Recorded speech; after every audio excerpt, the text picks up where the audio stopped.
కూటమి ప్రభుత్వం వచ్చాక ఏపీకి భారీగా పెట్టుబడులు వచ్చాయన్నారు మంత్రి పార్థసారథి. 34 దిగ్గజ కార్పొరేట్ కంపెనీలతో ఏపీ ప్రభుత్వం ఒప్పందాలు చేసుకుందన్నారు. రాష్ట్రానికి 6,75,000 కోట్ల పెట్టుబడులు వచ్చాయని తెలిపారు. 4,28,000 మందికి ఉపాధి కలుగుతుందన్నారు. బీసీ, ఎస్సీ, ఎస్టీ మహిళలకు మేలు జరిగేలా కేబినెట్లో నిర్ణయాలు జరిగాయని మంత్రి పార్థసారథి తెలిపారు. పెట్టుబడుల ప్రవాహం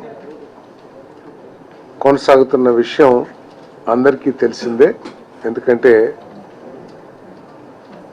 ఎన్ని పెద్ద పెద్ద దిగ్గజాలు, కార్పొరేట్ దిగ్గజాలు మన ఆంధ్రప్రదేశ్కు వచ్చి ప్రభుత్వంతో, ముఖ్యంగా ముఖ్యమంత్రి గారు లోకేష్ గారితో మీటింగ్ ఏర్పాటు చేసుకుని వాళ్ళు అగ్రిమెంట్ చేసుకుంటూ అన్ని కూడా చూస్తూ ఉన్నారు.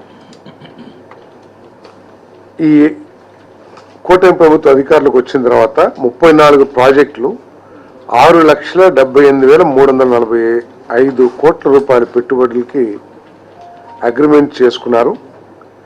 ఈ పెట్టుబడుల ద్వారా 4,28,705 జాబ్స్, ఉపాధి అవకాశాలు, ఉద్యోగ అవకాశాలు ఈ రాష్ట్ర యువతి యువకులకి అందుబాటులోకి వస్తాయని చెప్పేసి మనవి చేస్తాను. కొన్ని అమెండ్మెంట్స్ తీసుకొచ్చి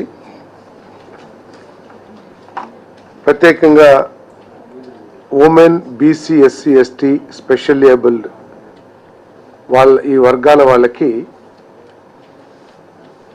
పెట్టుబడులు పెట్టిన పరిస్థితుల్లో వారిని వ్యాపారస్తులుగా చేయాలి అనే లక్ష్యంతో వారికి ఇన్సెంటివ్స్ అన్ని కూడా పెంచడం జరిగిందని చెప్పేసి నేను మనవి చేస్తాను. దానికోసం మరి అమెండ్మెంట్ తీసుకురావడం జరిగింది పాలసీస్లో.